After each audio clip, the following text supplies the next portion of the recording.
میرے واجب الاحترام معزز حاضرین، آپ حضرات کے سامنے قرآن مجید فرقان حمید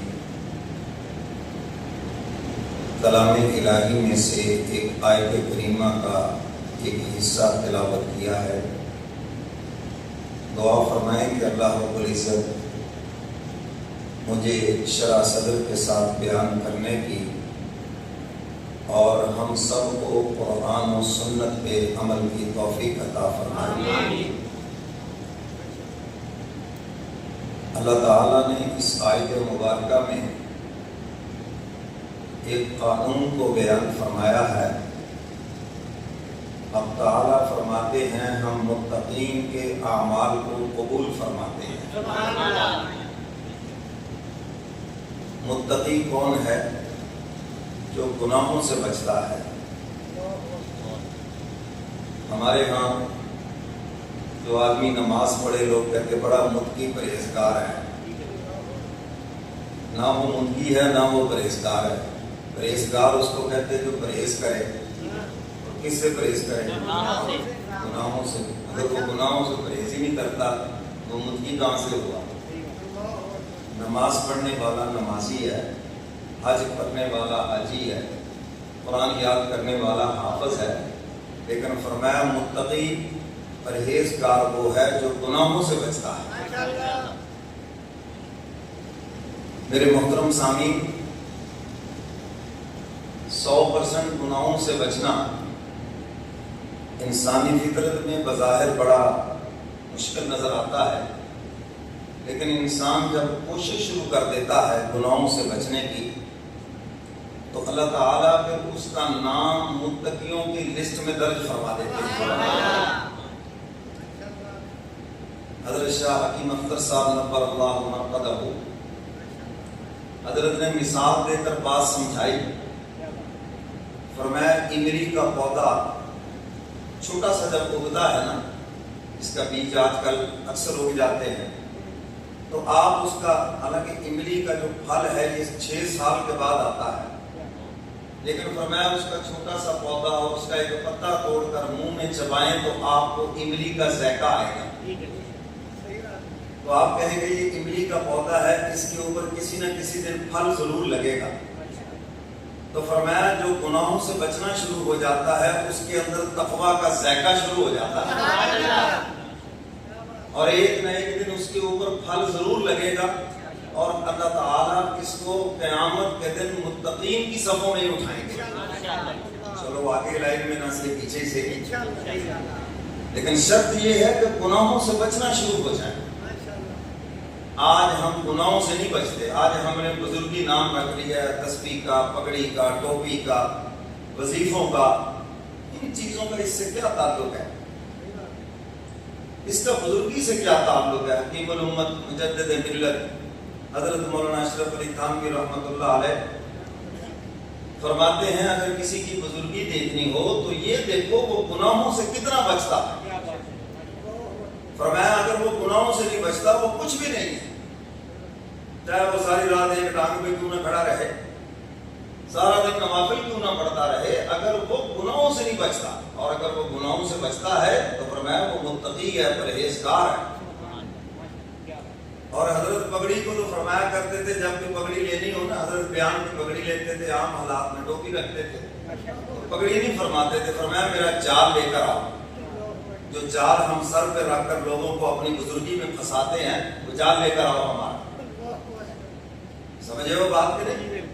ہاں، آج کل بھی جس نے حضرت کی خانقاہ کے باہر لکھا ہوا تھا جس نے انسان بننا ہو وہ ہمارے پاس آئے، پہلے انسانیت تو سیکھو۔ جس نے بزرگ بننا ہو بزرگوں کے پاس جائے۔ اور میں بزرگی تو بڑی آسان ہے، پگڑی باندھ لو، ایک بڑی سی چادر لے لو، اوپر ہاتھ میں لمبی سی تسبیح پکڑ لو، ہر بندہ سمجھے گا ماشاءاللہ وہ پہنچی ہستی ہے۔ یہاں ہم 2 قمیضیں زیادہ پہن رہے ہیں، لوگ تب بھی بزرگ سمجھتے ہیں، اور جو پہلی پہنی ہوئی ہے وہ اتارتے ہیں پہنچی ہوئی ہستی سمجھتے ہیں۔ عجیب تمہارا ذوق ہے،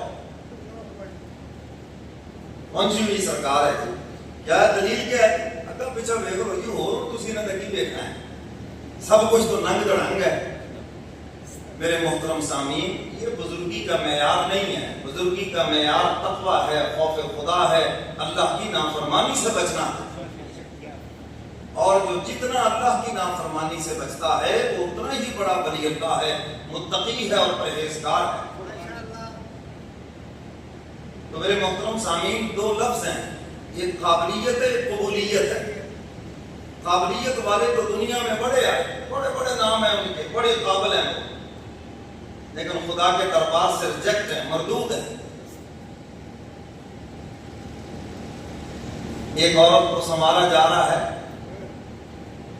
میرے دادا پیر حضرت مفتی محمد شفیع صاحب رحمۃ اللہ علیہ، معارف القرآن جنہوں نے لکھی ہے،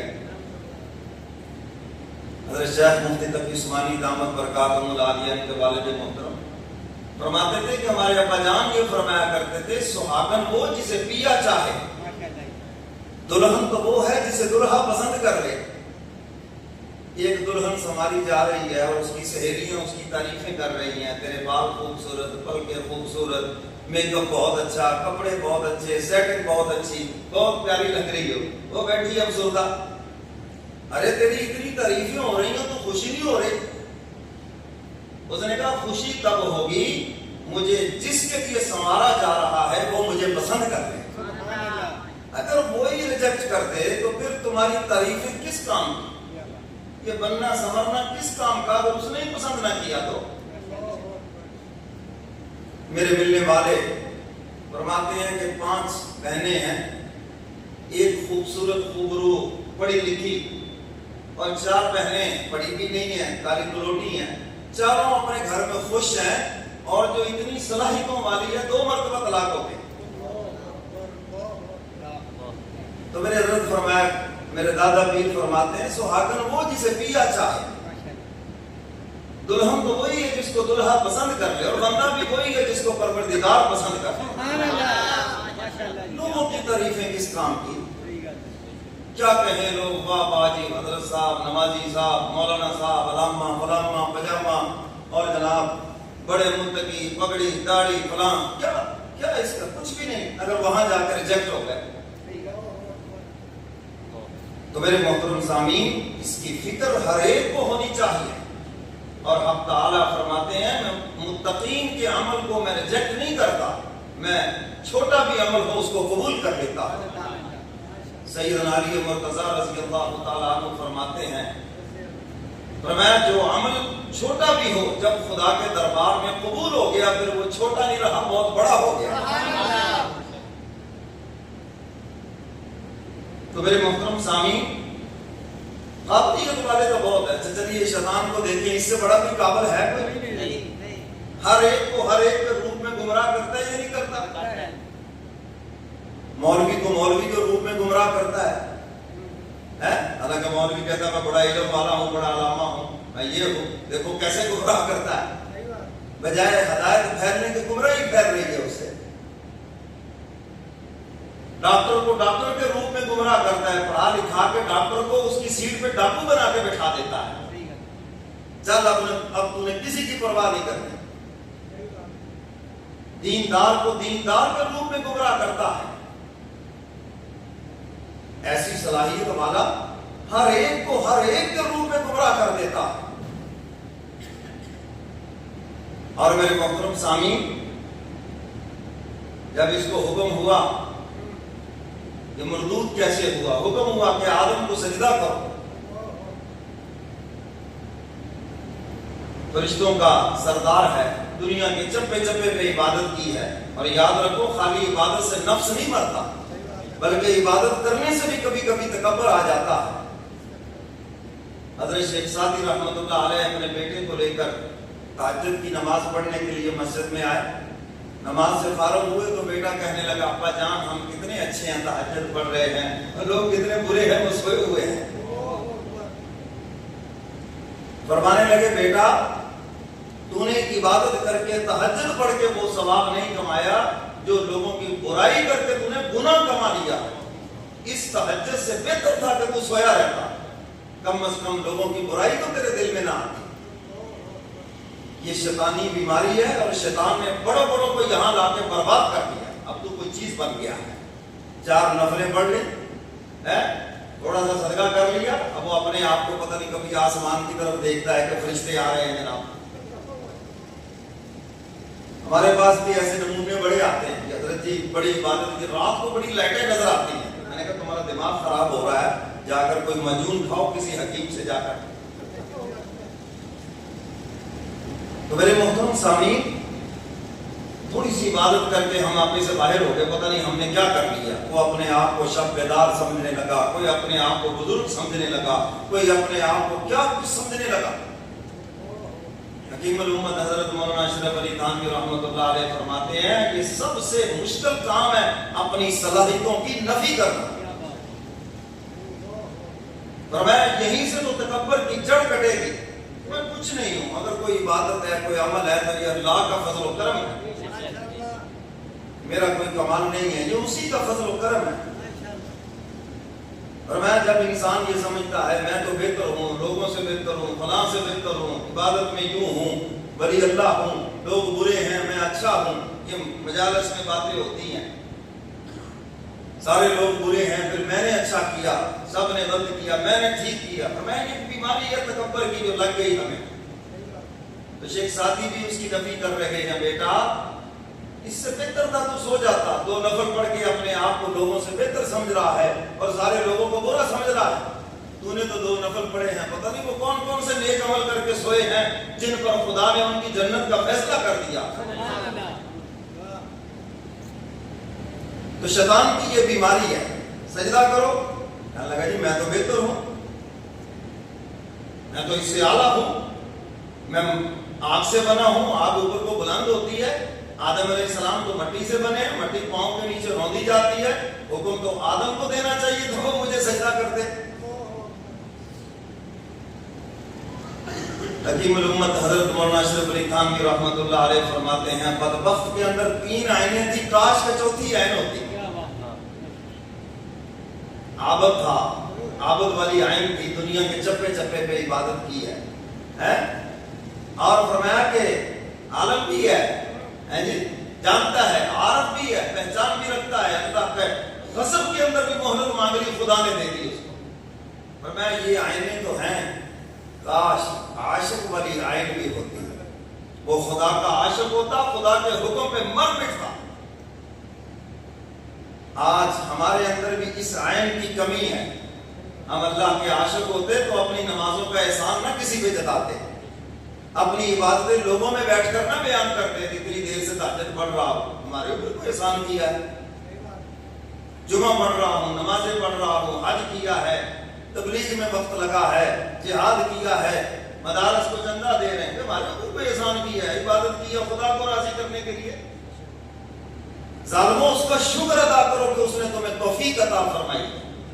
خالی قابلیت کوئی چیز نہیں جب تک خدا کے دربار میں قبولیت نہ ہو جائے۔ قابلیت اتنی ہے شیطان میں، ہر ایک کو گمراہ کر رہا ہے، اور جب نافرمانی کی کیا حکم ہوا؟ فخرج، دبا ہو جائے، یہاں سے نکل جا، انک رجیم، نکل جا یہاں سے ہمارے دربار سے، اور آج تک ذلیل و رسوا ہے، اور جو اس کے پیچھے لگے گا وہ بھی ذلیل و رسوا ہوگا، جو بھی شیطان کے پیچھے لگے ذلیل و رسوا ہو جائے گا۔ آگے ہو جائے، بیٹھنے کے آداب سیکھتے ہیں، دور سے پکڑاتا ہے، آگے ہو جائے، خود ہو جاؤ گے نا، ہر ایک کو ٹریننگ تھوڑی ہوتی ہے۔ تو قیامت کے دن شیطان ظاہر ہو جائے گا، آ جائے گا بے ایمان سب کے سامنے، انسانی شکل میں آئے گا، اور وہاں آ کر بھی انسانوں کو مجرم بنا دے گا، خود کہے گا میں بے قصور ہوں جی، میرا کیا قصور ہے جی اس میں؟ انبیاء علیہ السلام نے تقریریں کی، جلسے کیے، علماء نے، صحابہ کرام نے سمجھایا، وقت کے نیک لوگوں نے تمہیں سمجھایا، تبلیغ والوں نے تمہارے کنڈے کھٹکھٹائے، ایک ایک کی منت سمجھ دی، تمہیں ان کی سمجھ نہیں آئی، اور میں تمہارے دلوں میں شوشے چھوڑتا تھا، تمہیں ان کی بڑی سمجھ آئی، وہ تمہیں مناتے رہے، ایک ایک کو پکڑتے رہے، مولوی چیختے رہے ممبر و محراب سے، تو سنی نہیں تم نے کسی کی، اور میں نے تو کوئی جلسہ نہیں کیا۔ تو جی شیطان نے کبھی جلسہ کیا ہے؟ کہیں کو تقریر کی ہو، سنو سامنے ظاہر نہیں ہوئی، یہ تو اللہ کا احسان ہے، پہلے یہ ظاہر ہوتا تھا۔ یہ تو امت محمدیہ پہ احسان ہے، اس کو چھپا دیا گیا، لیکن فرمایا قیامت کے دن سب کے سامنے آ جائے گا۔ 13واں پارہ سورہ ابراہیم، آئیے جی کیا کہتا ہے وہ، سب کے سامنے آ کے کیا کہے گا؟ فرمایا وقال الشیطان لما قضی الامر ان اللہ وعدکم وعد الحق ووعدتکم فاخلفتکم، جب فیصلہ ہو جائے گا جنت اور جہنم کا، یہ ملعون جہنمیوں کی طرف سامنے کھڑا ہوگا اور سب سے کہے گا اللہ نے جو تمہارے ساتھ وعدے کیے تھے وہ سب کے سب سچے ہیں۔ اللہ کے وعدے سچے ہیں، اللہ کے وعدے سچے ہیں، سب بولو اللہ کے وعدے سچے ہیں۔ اور پھر آگے کہے گا میں نے بھی تمہیں وعدے کیے تھے، میں نے بھی تمہیں بہت کچھ کہا تھا، لیکن میں اپنے وعدوں سے پھرتا ہوں۔ ہاں وہ ایسے ہی تھے۔ اور آگے کہے گا وَمَا كَانَ لِي عَلَيْكُمْ مِنْ سُلْطَانٍ إِلَّا أَنْ دَعَوْتُكُمْ فَاسْتَجَبْتُمْ لِي،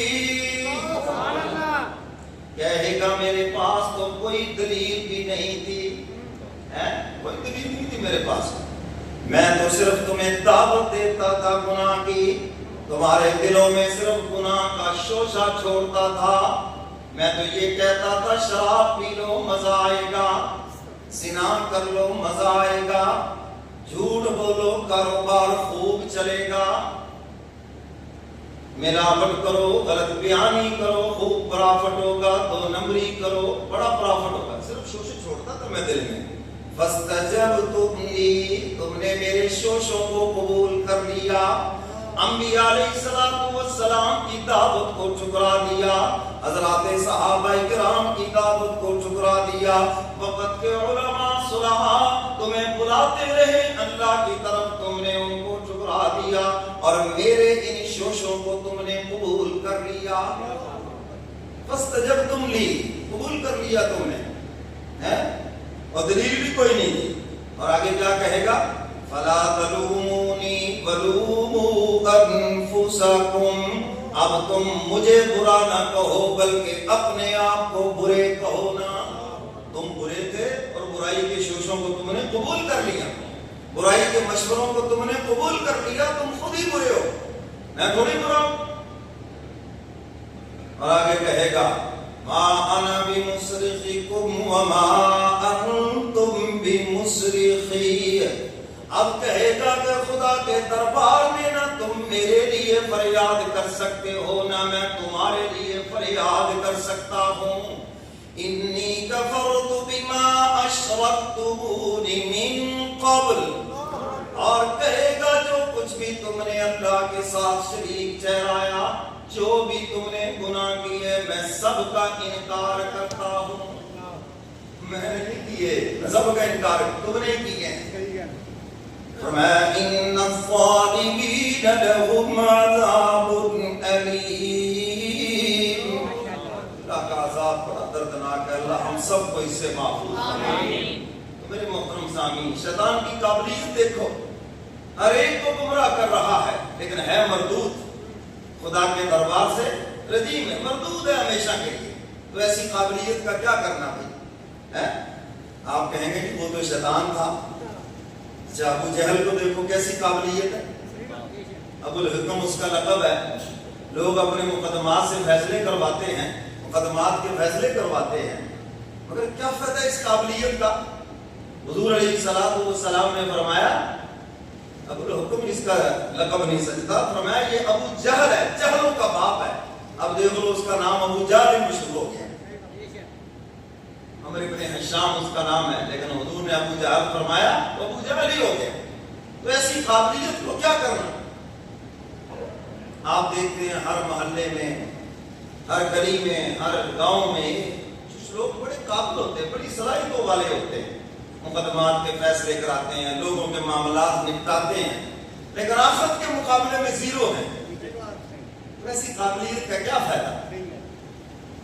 ولید بڑا قابل تھا، اللہ نے اس کو 12 بیٹے دیے تھے، قرآن بھی کہہ رہا ہے کہ سامنے بیٹھے ہوا کرتے تھے اس کے، اور اس کی تجارت اور اس کی پراپرٹیاں طائف تک، ملک شام تک پھیلی ہوئی تھی. یہ اس نے سب سے پہلے شروع کیا تھا. مدینہ میں بھی پراپرٹی ہے اس کی، مکہ میں بھی پراپرٹی ہے اس کی، اور جناب طائف کے اندر بھی ہے، اور ملک شام کے اندر بھی ہے. اور لکھا ہے کہ تقریباً 1 کروڑ سالانہ دینار اس کا پرافٹ تھا. اتنا بڑا مالدار تھا، اور ذہین بڑا پرلے درجے کا تھا، بڑی صلاحیت تھی، بڑی استعداد تھی. مگر کیا فائدہ اس کا؟ ساری کی ساری خدا کی نافرمانی میں لگا دی، ساری کی ساری دنیا جمع اکٹھی کرنے میں لگا دی. اے کاش اس استعداد کو مولا کو پانے کے لیے لگایا ہوتا. اب تعالیٰ فرماتے ہیں مجھے بندوں کی یہ ادا بڑی پسند ہے. بذل الاستطاع، مجھے پانے کے لیے اپنی صلاحیت لگائیں. یہ ادا بندوں کی مجھے پسند ہی بہت ہے. کاش کہ یہ صلاحیت مولا کو پانے کے لیے لگائی ہوتی. اس نے ایک دن حضور علیہ السلام سے قرآن پاک سنا. کہنے لگا یار یہ کسی انسان کا کلام نہیں ہے، اس کا مقابلہ نہیں ہو سکتا. اب لوگوں میں جب ایک بڑا آدمی بات کرے نا تو لوگ بڑی جلدی اثر لیتے ہیں. ابو جہل کو پتا چلا کہ ولید تو متاثر ہو گیا ہے حضور علیہ السلام سے، اور آپ کی دعوت و تبلیغ سے متاثر ہے. کہیں ایسے نہ ہو کہ اسلام کا اعلان کر دے اور مکے میں کوئی کافر ہی نہ رہے. اور جا کر بتایا بھی اس کو ابو جہل کو کہ روکو جا کر ولید کو، لگتا ہے آج صبح کہیں وہ اپنے اسلام کا اعلان نہ کر دے. ابو جہل نے کہا تم فکر نہ کرو، میں شام کو جاؤں گا اور ایسا جادو چلاؤں گا پھر دیکھنا کہ یہ نام بھی نہیں لے گا. ابو جہل شام کو ولید کے پاس پہنچا اور اس نے جا کر ایک جھوٹی کہانی گڑھی، اس کو غصہ دلایا. یہ بھی ایک فن ہے، کسی کو غصہ دلانا اور پھر اصل موقف سے ہٹا دینا، یہ ایک فن ہے. بعض لوگوں کو یہ فن بڑا آتا ہے. پیسے دینے ہو نا، لینے والا اس کو غصہ دلا دو، بس کپڑے پھاڑ لو، لڑائی ہوگی، بات ختم، چلو. لینا دینا گیا کہیں کہ نئی کہانی شروع ہو گئی. یہ بڑا فن ہے. غصہ دلا دو، بات کچھ اور کچھ کروا دو. اسی لیے تو حضور علیہ السلام نے حکمن فرمایا اے علی اگر تو غصے میں ہے تو کبھی فیصلہ نہ کرنا، صحیح بھی ہوگا تب بھی غلطی شمار ہوگا. کیونکہ غصے میں انسان اپنے اعصاب پر برابر نہیں ہوتا، غصے میں غلط نہیں کر سکتا. اس لیے حضور نے فرمایا جب غصہ علی ٹھنڈا ہو جائے پھر فیصلہ کرنا. تو اس نے کہا کہ میں غصہ دلاؤں گا اور پھر حضور علیہ السلام کے خلاف اس کو کروں گا. اب یہ آگیا کہانی کیا گڑی آگے. کہنے لگا غریب پہلے تو بڑا مال بانٹا کرتا تھا، آج مجھے پتا چلا ہے کہ تو حضور علیہ السلام اور سیدنا صدیق اکبر کا مال کھانے لگا ہے. حضور نے چونکہ مہمان نوازی فرمائی تھی، اب اس نے اس کو رنگ دیکھو کیا دیا. میں نے کہا تو حضور کا مال کھانے لگا ہے، ابو قحافہ کا مال کھانے لگا ہے. میں نے کہا تیری ایسی کی تیسی تو مجھے یہ بات کہنے والا، میں تو جناب رئیس ہوں، فلاں ہوں، میرے پاس اتنا ہے، میں کیوں لوگوں کا مال کھاؤں. دلا دیا غصہ، اس کو چڑھا دیا آسمان پر. اور کہنے لگا کہ بڑا تو ان کے باتوں سے متاثر ہے اور لوگوں میں بیٹھ کے اس کی تصدیق کرتا پھرتا ہے، دماغ ٹھیک ہے تیرا. ابو جہل ایک بات مجھے بتا، اتنی دیر ہو گئی آج تک کبھی حضور علیہ السلام کی زبان سے جھوٹ سنا ہے؟ یہ بتا. انہوں نے کہا یہ بات تو ٹھیک ہے، واقعی میں نے محمد صلی اللہ علیہ وسلم میں نے ان کی زبان سے جھوٹ کبھی نہیں سنا. انہوں نے کہا پھر تم ان کو جھوٹا کیسے کہتے ہو؟ لوگ جب ان کو دیکھیں گے پرکھیں گے کہ حضور نے تو کبھی بھی جھوٹ نہیں بولا تو تمہاری باتیں جھوٹ ہو گئی. اور تمہیں پتہ نہیں ہے کہ جھوٹ بولنا معاشرے میں کتنا بڑا جرم ہے. اس دور میں کافر اس کو جرم سمجھتے تھے، آج تو مسلمان بھی اس کو جرم نہیں سمجھتا. اور شیطان نے پٹی پڑھا رکھی ہے، تاجر کو کہتا ہے جب تک جھوٹ نہیں بولے گا تیرا سودا نہیں بکے گا. مولوی کو دینداروں کو اس بات پہ لگا دیا کہ تم تو دین کے لیے جھوٹ بول رہے ہو. کون سی بات ہے؟ جھوٹ ہی ہے جیسے بھی بولو گے. جھوٹوں پر خدا کی لعنت ہے، لعنت اللہ علی الکاذبین. جھوٹوں پر خدا کی لعنت ہے چاہے وہ کوئی ہو. صرف صلح کرانے کے لیے جھوٹ بولنے کی اجازت ہے، باقی اور کہیں نہیں. تو اس نے کہا جب لوگ دیکھیں گے کہ حضور نے تو کبھی جھوٹ نہیں بولا تو لوگ ہمیں جھوٹا کہیں گے، اس لیے یہ بات ختم کرو، حضور سچ بولتے ہیں۔ اب یہ تصدیق کر رہا ہے، انہوں نے کہا اس میں تو کوئی شک نہیں۔ انہوں نے کہا دیکھو اگلی بات پہ حضور نبی بھی سچے ہیں۔ انہوں نے کہا یار ٹھیک ہے لیکن ہمیں اس سے کیا سروکار؟ انہوں نے کہا جو قرآن ان پہ نازل ہوا ہے ایسی کتاب بھی دنیا میں نہیں ہے۔ یہ بھی ٹھیک ہے۔ انہوں نے کہا یہ ساری باتیں ٹھیک ہے، میں یہ نہیں پوچھنے آیا، یہ بتا کہ حضور کا راستہ کیسے روکنا ہے، تو بڑی عقل والا ہے، یہ بتا کہ حضور کا راستہ کیسے روکنا ہے۔ اگر راستہ کھلا چھوڑ دیا سارا مکہ مسلمان ہو جائے گا، یہ نکال دیں گے ہمیں مکہ سے، ختم ہو جائے گی تیری میری چتراہٹ اور سب کچھ یہاں پر زیرو ہو جائیں گے ہم۔ انہوں نے کہا ہاں یہ بات ہوئی نا، تو پھر حضور علیہ الصلوۃ والسلام کو معاذ اللہ جادوگر کہو۔ جادوگر ہیں یہ، ان کے کلام میں جادو، جو یہ قرآن پڑھ کر سناتے ہیں وہ بھی جادو، جو معجزے وہ بھی جادو، اور ان کے جادو کا یہ اثر ہے، انہوں نے باپ بیٹے میں تفریق ڈال دی ہے، دوستوں میں تفریق ڈال دی ہے، رشتہ داروں میں تفریق ڈال دی ہے، حتیٰ کہ میاں بیوی میں تفریق ڈال دی ہے۔ یہ تو حقیقت کی بات ہے، جو اسلام قبول کرے گا وہ کافر کے ساتھ تھوڑی رہے گا۔ اب اس کو انہوں نے رنگ دیکھو کیسا دیا۔ انہوں نے کہا ہاں یہ بات ہوئی نا، اور اس بے ایمان کے کہنے پر یہ بات پھیلائی گئی، توبہ نعوذ باللہ کہ حضور جادوگر ہے۔ حضور کے معجزے دیکھتے کہتے جی جادو ہو گیا، چاند کو دو ٹکڑے دیکھا، پہلے مطالبہ کیا پھر دیکھا، کہنے لگے جی جادو چاند پر چل گیا، جو بھی حضور معجزہ دیکھا جی آپ کا جادو ادھر بھی چل گیا۔ تو میرے محترم سامعین، قابلیت اتنی ہے، مگر اس قابلیت کا کیا فائدہ جب خدا کے دربار میں قبولیت ہی نہیں ہے۔ خالی قابلیت کوئی چیز نہیں۔ دنیا کے اعتبار سے آپ بڑے عقل مند ہیں، دنیا اکٹھی کرنے میں بڑے عقل مند ہیں، اپنے معاملات نپٹانے میں بڑے عقل مند ہیں، لیکن اگر آخرت کے معاملے میں آپ عقل مند نہیں ہیں تو اللہ کے نبی فرماتے سب سے بڑا بے وقوف یہی ہے۔ صحابہ کے مجمع میں فرمایا تھا نا عقل مند انسان کون ہے، بتقاضۂ بشریت انہوں نے یہی عرض کیا کہ دنیا کے معاملات اچھے طریقے سے نپٹائے۔ حضور علیہ الصلوۃ والسلام نے ارشاد فرمایا جس کا مفہوم، فرمایا عقل مند انسان وہ ہے جو مرنے سے پہلے موت کی تیاری کر جائے، اور فرمایا بے وقوف انسان وہ ہے جو مرنے سے پہلے موت کی تیاری نہ کر سکے۔ میرے محترم سامعین، آج بے وقوفوں سے زمانہ بھرا پڑا ہے، زمانہ بھرا پڑا ہے، قابلیت بڑی ہے، دنیا کے اعتبار سے بڑے قابل ہیں، لیکن افسوس آخرت سے غافل ہے، غافل ہیں آخرت سے۔ تو میرے دادا پیر فرمایا کرتے تھے سہاگن وہ جسے پیا چاہے، اصل دلہن تو وہی ہے جو دلہا کو پسند آ جائے، بندہ تو وہی ہے جو مولا کو پسند آ جائے۔ اور حق تعالی میدان محشر میں فرمائے تو نے میری بندگی کا حق ادا کر دیا، حق ادا کر دیا ہے میری بندگی کا۔ تو میرے محترم سامعین، اللہ تعالیٰ نیکوں کے عمل کو قبول فرماتے ہیں، متقین کے عمل کو قبول فرماتے ہیں، جن کے دلوں میں خوف خدا ہے، تقویٰ ہے۔ یہ جو آپ پوچھتے پھرتے ہیں مولانا یہ کام جائز ہے یا ناجائز ہے، یہ آپ کا تقویٰ بول رہا ہے، یہ آپ کا خوف خدا بول رہا ہے کہ تمہارے اندر جواب دہی کا احساس ہے، کسی کے سامنے پیش ہونے کا ڈر ہے، اس لیے پوچھ رہے ہو یہ کام اگر جائز ہے تو ہم کریں گے، ناجائز ہے تو ہم چھوڑیں گے، اسی کا نام ہی تو تقویٰ ہے۔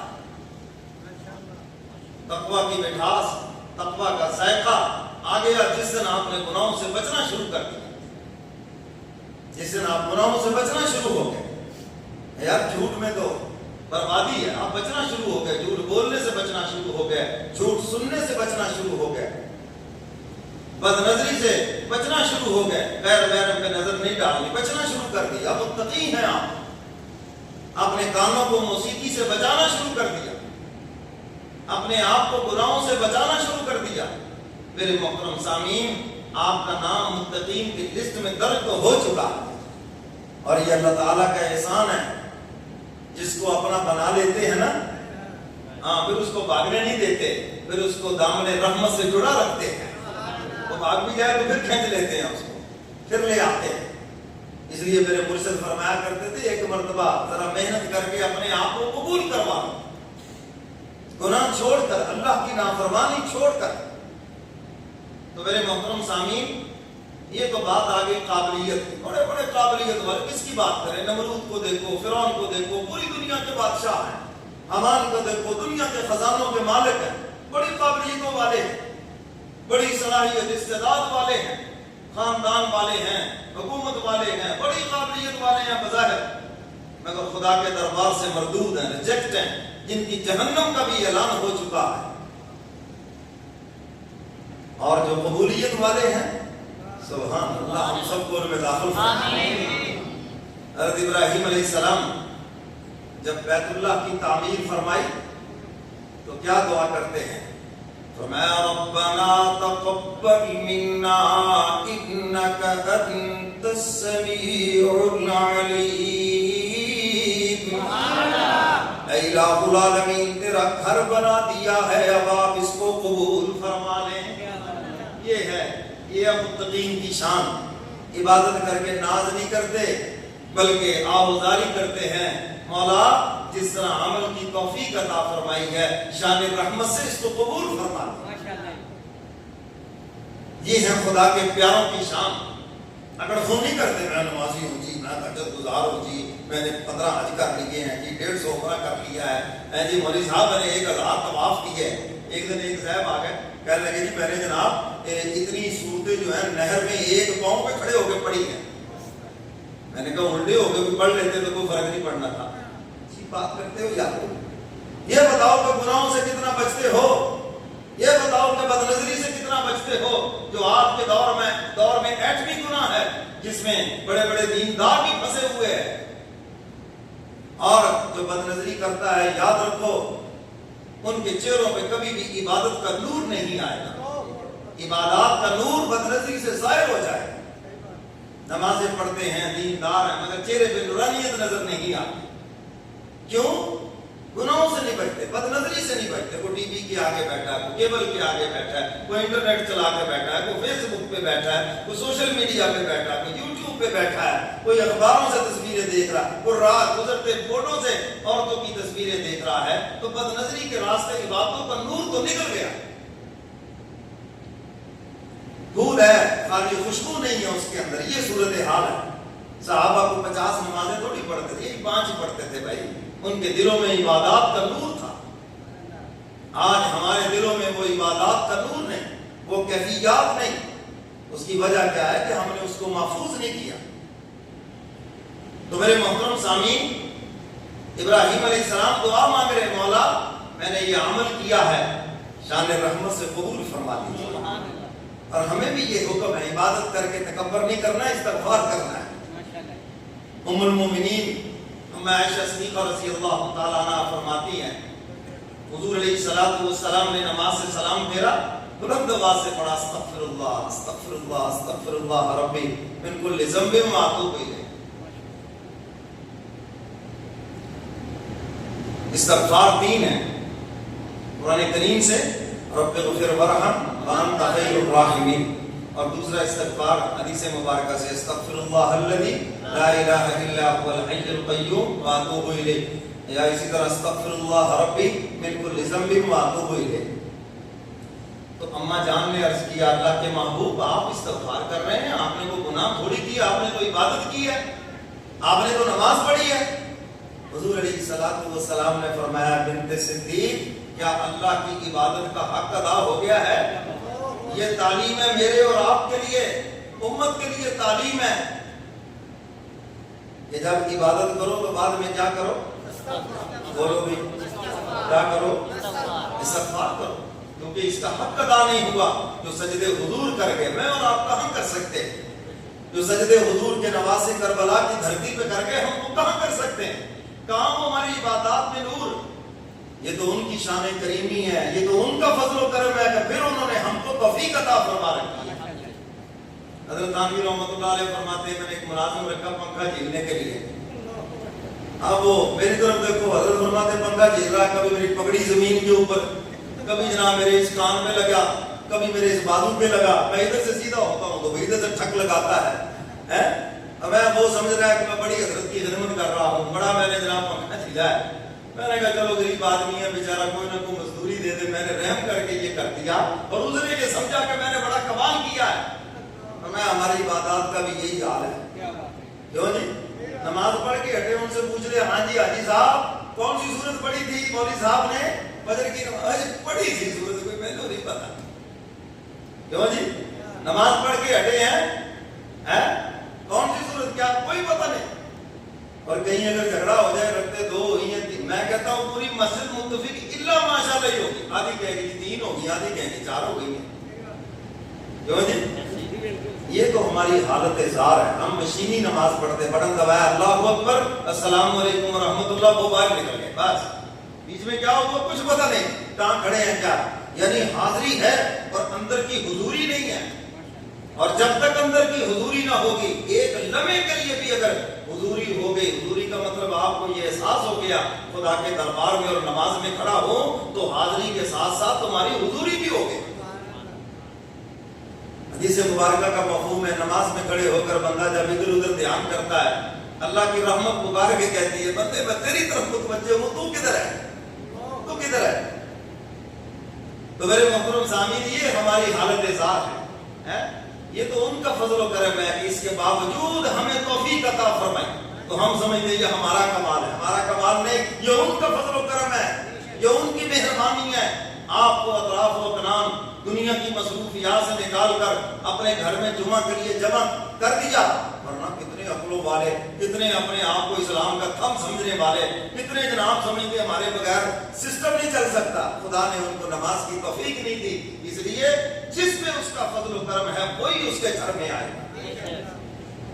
اپنی عبادات کا اللہ پہ کبھی احسان نہ رکھو. یاد رکھنا کبھی یہ نہ کہو کہ ہم یوں کر رہے ہیں بلکہ یہ کہو اللہ نے فضل فرمایا نماز کی توفیق مل گئی, اللہ نے فضل فرمایا روزے رکھنے کی توفیق مل گئی, حق تعالیٰ نے احسان فرمایا حج عمرے کی توفیق مل گئی, اللہ نے ہمارے اوپر فضل و کرم فرمایا فلاں فلاں کی عبادات کی توفیق مل گئی اور اب اس کی رحمت سے امید ہے اپنی شان رحمت سے قبول بھی فرمائیں. قبولیت کی فکر. حضرات خلفائے راشدین کو دیکھو جن کی جنت کا اعلان ایک مرتبہ نہیں کئی مرتبہ لسان نبوت سے ہوا ہے. حضور علیہ الصلوۃ والسلام نے فرمایا عشرہ مبشرہ ابو بکر فی الجنہ, عمر فی الجنہ, عثمان فی الجنہ, علی فی الجنہ, یعنی جن کی جنت کے اعلان ہوئے.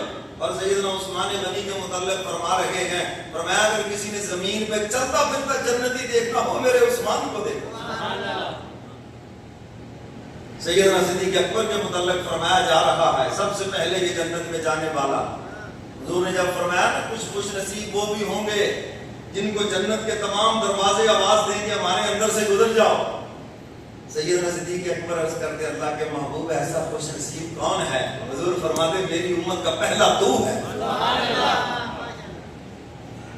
عمر فاروق معراج والی رات حضور بتا رہے ہیں میں نے عمر تیرا محل دیکھا ہے جنت میں, اس کے نور کے گنبد چمک رہے تھے, تھوڑا سا دروازہ کھلا تھا حوریں بھی نظر آ رہے تھے, جی چاہا اندر جاؤں اور دیکھوں جس کے باہر سے یہ خوبصورتی اندر کیا باب و بہار ہے. لیکن عمر تیری غیرت یاد آ گئی. عرض کیا اللہ کے محبوب آپ ضرور جانتے میں آپ کے سامنے غیرت کا اظہار کرتا. علی مرتضیٰ جنت کے اور ایسی جنت جس کے بیٹے جنت کے جوانوں کے سردار ہیں سیدہ شباب و اہل الجنہ, اور جس کی اہلیہ جنت کی جوان عورتوں کی سردار ہے. یہ شان ہے. لیکن خوف خدا کا کیا عالم ہے. ابو بکر صدیق کہہ رہے ہیں کاش میں انسان نہ ہوتا, کوئی دن کا ہوتا جو توڑ دیا جاتا, کوئی جانور ہوتا کھا پی لیتا بس مر جاتا اور قیامت کے دن مجھ سے حساب نہ ہوتا. سیدنا فاروق اعظم کیا کہہ رہے ہیں آسمان سے اعلان ہو جائے ایک جہنمی ہے سب دنیا جنتی ہے, اتنا ڈرتا ہوں سمجھوں گا میں ہی ہوں. اتنا خوف ہے خدا کا. اور اگر یہ اعلان ہو جائے کہ ایک جنتی سب جہنمی, اتنی خدا کی رحمت سے امید ہے سمجھوں گا میں ہی ہوں وہ جنتی. خوف اور امید کے درمیان ایمان ہے. حضرت مولانا اشرف علی تھانوی رحمۃ اللہ علیہ سے کسی نے پوچھا حضرت جب خلفائے راشدین کی جنت کا اعلان ہو گیا اور حضور علیہ الصلوۃ والسلام کی زبان مبارک سے یہ بات نکل گئی تو پھر کیوں اتنا خوف تھا؟ کیا کوئی شک تھا اس میں؟ کیوں اتنا خوف تھا ان کے اوپر؟ بڑی پتہ کی بات پوچھی اور کامل لوگ ہی پھر ایسی بات بتاتے ہیں نا. حضرت فرماتے ہیں میں تمہیں یہ بات ایک مثال سے سمجھاتا ہوں. فرمایا اگر کسی کو عال اعلان کسی جرم میں پھانسی لگے، وہ جرم تم نے کیا بھی نہ ہو، تو دیکھ کے کانوں کو ہاتھ لگاتے ہو یہ نہیں توبہ توبہ توبہ توبہ جی یہ ٹھاٹ پاڑوں پرے آگے لاؤ دوا کرو پرے جی، ایکسیڈنٹ ہو جائے تمہارے سامنے ڈیتھ ہو جائے اموات ہو جائیں کچھ لوگوں کے اعضاء کٹ جائیں توبہ توبہ توبہ توبہ استغفر اللہ ہوئے اللہ معافی دے، کہتے ہو یہ نہیں کہتے؟ آپ کے ساتھ ہوا کچھ؟ بولو بھائی، لیکن اس خوف کی وجہ سے کہہ رہے ہو۔ فرمایا یقین اتنا ہے حضور کی زبان مبارک کے اوپر، جنت دوزخ کا یقین اتنا ہے، ایمان اس قدر کامل ہے، فرمایا کہ اس عذاب کو دیکھ کر، کافروں کے اس عذاب کو دیکھ کے وہ توبہ توبہ کر رہے ہیں۔ سمجھ آئیے بات کو؟ تو میرے محترم سامعین، قبولیت کی فکر کرو، ہر عمل کے بعد، نماز پڑھنے کے بعد استغفار کرو، تکبر نہ کرو ہم نے نماز پڑھی ہے جی، ہاں ہم جناب اتنی دیر کے نمازی ہیں، نہیں بس شکر کرو یا اللہ تیرا شکر ہے، تیرا فضل ہے، تیری مہربانی ہے، اور اس کی بے نیازیوں سے ڈرو۔ اللہ الصمد وہ بے نیاز بھی ہے، ہماری باتوں سے بھی بے نیاز ہے، ساری دنیا اگر اس کی فرما بردار ہو جائے اللہ کی خدائی میں اضافہ کوئی نہیں ہوگا، اور ساری دنیا اس کی نافرمان ہو جائے تو اللہ کو کسی بھی عدم اعتماد کا ڈر نہیں ہے، وہ بڑی بے نیاز ذات ہے، اس کی بے نیازیوں سے ڈرا کرو۔ سمجھ آئیے بات کہ نہیں؟ تو عمل کر کے تکبر نہیں کرنا، بلکہ اس کے فضل کے گن گانے ہیں، کہنا مولا تیرا فضل ہے، تیری مہربانی ہے، ان نیک اعمال کی توفیق عطا فرمائی، اور ساتھ ساتھ یہ دعا بھی کرے کہ اللہ اس کو قبول بھی فرما دے۔ اور کہنے والے نے خوب کہا ہے نا، سنا دیں آپ کو، زمین تیری زماں